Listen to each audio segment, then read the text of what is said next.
inaamin nila na they were the three indeed sila yung gumawa ng krimen at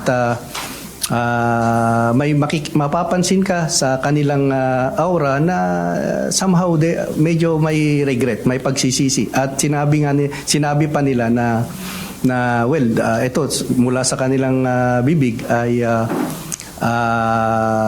pinagplanuhan nila. Sa masukal na bahagi ng bangin na ito sa Silago, Southern Leyte, natagpuan ang bangkay ng dating vice alkalde ng Abuyog, Leyte na si James Bohol at anak na si Carlo James kahapon. Ang mag-amang Bohol, itinapon ng 3 suspect matapos na patayin. Sabado, June 27, nang dukutin ng mga suspect ang mag-ama sa warehouse nila sa Mayorga, Leyte. Ayon kay Philippine National Police Anti-Kidnapping Group Director, Police Brigadier General Edwin Valles, inamin ng mga suspect na pinagplanuhan nila ang ginawang krimen. Pinukpok po nila ng matigas na object, believed to be a dumbbell. Pinukpok hanggang nawalan ng malay.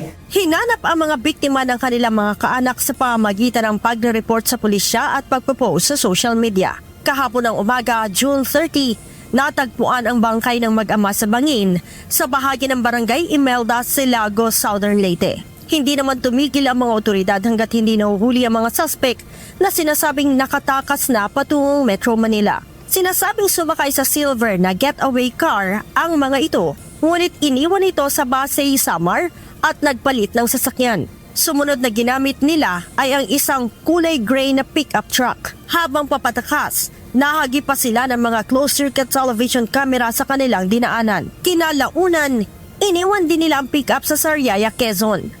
Kagabi, tuluyan na silang natunto ng mga otoridad sa Pasay City. Ang mga suspect ay may edad na 27, 24 at 30 taong gulang.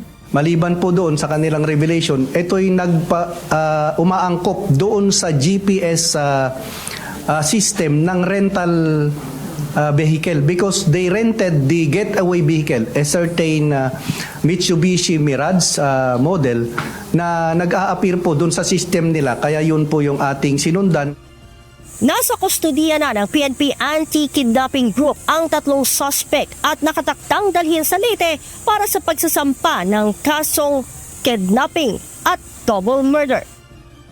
Sinabi pa ni Brigadier General Valles na magkasosyo sa negosyong mantika ang isa sa suspect at ang dating vice mayor. Lumalabas aniya na mayroong utang ang suspect sa biktima na isa sa tinitingnan nilang motibo sa krimen. Accordingly, ang negosyo po nila ay about sa mantika, oil, cooking oil.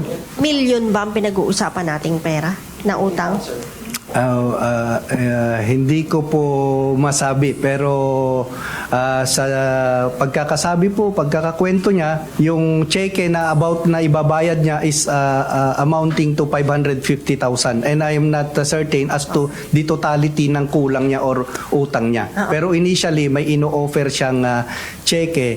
Itinuturing naman ng PNP na lutas na ang kaso matapos na maaresto ang mga suspect. As to the criteria po ng case solved and cleared ay yes po because they are now being documented and processed at they were given their counsel of their own choice. Nandyan po ngayon. Sila po yung nag-request nun at undergoing na po sila ng extrajudicial confession process.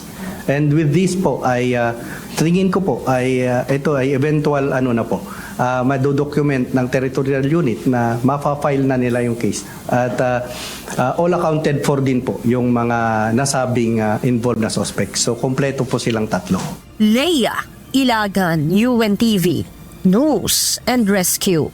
Diyos ang aming sandigan, serbisyo publiko ang aming pinahahalagahan.